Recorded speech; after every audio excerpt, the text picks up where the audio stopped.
Welcome to the Fear and Greed Weekend Edition, the week that was a wrap of the biggest stories over the past 7 days. I'm Sean Aylmer. It was a week of global politics, COVID good news, surging share markets, and just a touch of negative news for the economy. It was a great week for the ASX 200, which hit new record levels. The rise in the bourse is fairly broad-based. On one day, the banks do well, and then the miners pick up. Towards the end of the week, even the tech stocks and the property companies were doing well, pushing the S&P ASX 200 to a new record. Analysts are now forecasting the market will end the year somewhere between 7,300 points and 8,000 points, which would be the second best annual return in the past decade. The S&P 500 and Dow Jones Industrial Average on Wall Street also hit new records this week as figures showed a pickup in prices, suggesting there's momentum in the world's largest economy. The tech-heavy Nasdaq has also picked up, though it's not back to its April highs. The ongoing debate is whether the pickup in the economy will cause interest rates to rise. The jury at the moment is coming down on the side of no rate rises anytime soon. It was a typical week for digital currencies, tumbling and then surging. One positive surprise, for Bitcoin at least, was the announcement by El Salvador that it will accept it as legal currency. Brent crude had a strong week, rising to new 3-year highs. Crude oil is refined into gasoline and petrol. Around 44% of US oil is used to power vehicles. With the northern summer driving season coming up and people not allowed to fly overseas, there's expectations of surging demand for oil in coming months, and that's pushing prices higher. The Aussie dollar spent the week around 77.5 US cents. The price of gold trundled just below $1,900 an ounce. In international news, the 7 most advanced Western economies have agreed to a new tax regime for multinational companies, including Amazon, Facebook and Google. All will be forced to pay more tax. The G7 finance ministers agreed on a minimum global corporate tax rate of at least 15%, undermining low taxing jurisdictions to which big multinationals currently shift profits. It should mean the big tech companies pay more tax in Australia. Former US President Donald Trump was banned from Facebook for 2 years for his part in the riots on Capitol Hill in January this year. He's already been banned from Twitter. What a shame. Thousands of websites around the world went offline for about an hour, including several from major news outlets and streaming services, following problems with the Silicon Valley-based internet infrastructure provider. The group, Fastly, operates a content delivery network that helps facilitate faster loading times. It blamed a configuration error, which to me is exactly what software people say when they've got no idea. Some of America's richest people have avoided paying any tax at all, according to investigative journalism group ProPublica. Jeff Bezos, the billionaire founder of Amazon, billionaire fund manager George Soros, Tesla's Elon Musk, and legendary investor Warren Buffett have all dodged the tax man, legally. The annual survey of the world's most livable cities by The Economist magazine was released this week and put Auckland at number 1, then Osaka in Japan, and then Adelaide. I'll say that again. You may not have believed me the first time. Auckland at number 1, Osaka in Japan at number 2, and then Adelaide. Perth, Melbourne and Brisbane also made the top 10. And French President Emmanuel Macron was slapped in the face while on a walkabout in provincial France by a man shouting the slogan, "Down with Macronism." The man was apparently a medieval combat enthusiast, and he's already been sentenced to 4 months jail. Okay, not a big story, but it just makes me giggle. Overall, it was a pretty good week on the COVID front. The outbreak in Victoria did travel to Queensland and potentially New South Wales after a couple drove from the southern state to the Sunshine State while infected. But the fallout seems to have been contained so far. The community-transmitted cases in Victoria fell enough for the acting Premier James Merlino to end the hard lockdown, though some restrictions remain. The federal government said it would provide more vaccinations for Victoria. Globally, the COVID news was also promising. In the US, more than 300 million vaccines have been administered, and the number of new cases and deaths have fallen back to the levels of March 2020, at the beginning of the pandemic. More than 2 billion vaccine jabs have been given globally. In economic news, Australia's AAA rating was confirmed by S&P Global Ratings Agency. That means the federal government and big banks can borrow money cheaper. The concern among ratings agencies was whether the government could repay all the borrowings from COVID-19. S&P is obviously comfortable with the outlook. Treasurer Josh Frydenberg said relative to other countries, including the US and UK, Australia's debt position was strong. Job ads jumped by nearly 8% during May and were close to 40% higher than before the pandemic. According to the ANZ Job Ad Survey, the May labour force data will be released next week, but all signs are that the employment market is doing well. Companies reported booming business conditions and signalled intentions to hire and invest more. The National Australia Bank survey of business conditions hit a record high in May for the second successive month.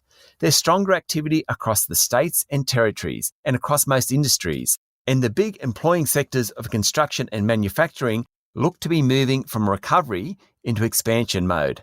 It wasn't all good economic news during the week, though.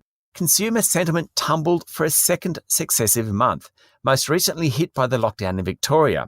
The overall index is still up more than 14% on 12 months ago, when the country was emerging from a round of lockdowns and there were still more optimists than pessimists. But the trend is definitely turning. Consumer confidence is all important to the economy. Happy consumers, they spend money, and that makes the economy go round. In corporate news, financial intelligence regulator AUSTRAC warned 4 listed companies, National Australia Bank and the casinos Crown Resorts, Star Entertainment and Sky City Entertainment, about money laundering through their operations. Some of these allegations date back more than 6 years, the regulator said, but the warning triggered a sell-off in share prices. NAB, particularly given the massive fines previously paid by Westpac and Commonwealth Bank, doesn't want to be stuck with anti-money laundering findings. Mind you, that's the last thing the casinos need at the moment also. The Victorian Royal Commission into Crown Resorts has been continuing. It turned up some pretty shocking allegations during the week. Crown spent $2.5 billion to lure punters, but only $2 million on its problem gamblers program. There was a culture of not complaining to management, not kicking out problem gamblers, and classifying perks as a cost, not in line with accounting standards. There's so much going on that on Friday the commission was extended. The Commissioner, Ray Finkelstein, doesn't seem overly impressed with what he's hearing, and he has the ability to recommend Crown lose its gaming licence in Melbourne, something which, in punter parlance, is still a long shot, though the odds are shortening. Now I get to the point in the program where I go through the biggest story of the week, the sleeper story, the most remarkable story, and my favourite story. The biggest story of the week was what I'm calling all the global stuff.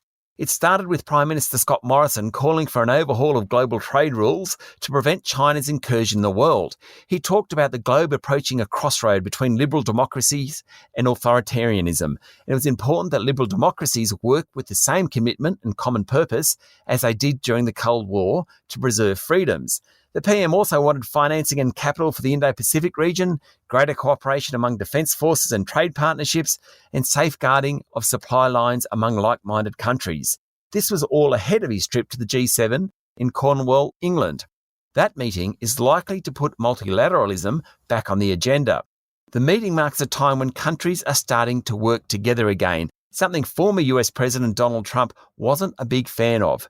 It's likely to recommend a boost to the number of vaccines to poorer countries, a push towards more green energy, and statements alluding to the rise of China. While he's there, Mr Morrison was hoping to sign a new free trade deal with the UK, but that seems to have been delayed by concerns among the British agriculture sector. Mr Morrison also popped into Singapore on the way and discussed a travel bubble between Australia and the island nation. The sleeper story of the week was the one about the Australian Medical Association calling for a tax on sugar drinks to help fight diabetes, obesity and poor health. It's not exactly groundbreaking news, but the drums are definitely beating on this issue. More than 2.4 million litres of sugary drinks are consumed every year. That's enough to fill 960 Olympic-sized swimming pools. They have little or no nutritional value, and a tax is needed to disincentivise their consumption, the AMA said. The most remarkable story didn't have much to do with business. Well, it did, but it was all about illegal business. A joint Australian Federal Police FBI investigation seized hundreds of kilograms of drugs and illegal weapons worth $50 million and charged 224 people with more than 525 charges. More than 4,000 police officers were involved in the operation. Alleged offenders included the mafia, motorcycle gangs and Asian criminal syndicates bringing guns and drugs into Australia on an industrial scale. The action shut down 6 clandestine laboratories and 21 threats to kill. including saving one family of 5. It's actually like a movie in our own backyard. Quite remarkable. My favourite story of the week was the appointment of former Western Australia Treasurer Ben Wyatt to the board of Rio Tinto. Mr Wyatt will become Rio's first Indigenous board member. Given how important the Indigenous community is to Australia's big miners and the economy, it really hit me this week how ridiculous it is that the miners don't have people of Aboriginal descent on their boards. There's been a lot of brickbats for Rio over the past year or so, but they deserve a bouquet for this one. I'm cheating in this category because there's a second winner. I love that during the past 10 days, overseas buyers have offered more than $10 billion for different local tech companies. US group Pluralsight paid $2 billion for a cloud guru, an online training startup founded by 2 Melbourne brothers just 5 years ago, focused on cloud computing training programs. European giant Cinch paid $1.7 billion for SMS marketing group Message Media. There's been bids for listed companies Hansen Technologies and Altium. Australia's software and technology industry has come a long way over the past decade. Think about Atlassian worth $77 billion, design group Canva worth $15 billion, and the buy now, pay later groups Afterpay and Zipco that didn't exist 6 years ago and are now worth $29 billion and $4 billion respectively. Aussie tech matches it with the rest of the world. Moving on to this week's interviews, the week started with an interview with Stephen Arnold, the founder and chief investment officer of Aorus Investment Management, about his top picks for international stocks.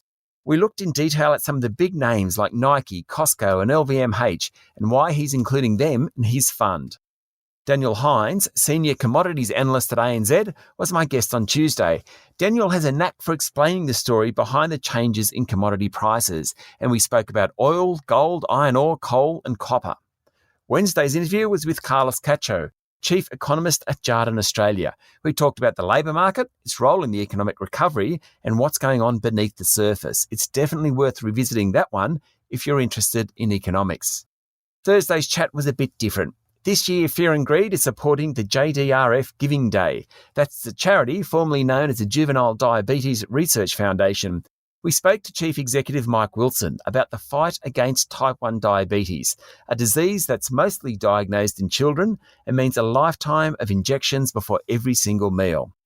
And finally on Friday, Peter Deans was my guest. Peter is the former Chief Risk Officer at Bank of Queensland, and he had some terrific examples of instances where culture and bad management landed companies in hot water and in some cases led to their collapse. That's it for the Week in Review. Tomorrow morning we're chatting to Eleanor Casapides from CPA Australia about what business owners and investors need to be aware of before we hit tax time. Then on Monday morning we'll provide a briefer version of the daily program since most of the country will be enjoying the Queen's birthday long weekend. That will be followed by our regular interview with Fred Shebesta, the founder of Finder.com. I like saying that, the founder of Finder.com. Then we'll be back to normal on Tuesday morning. I'm Sean Aylmer. Have a good Saturday and a great long weekend.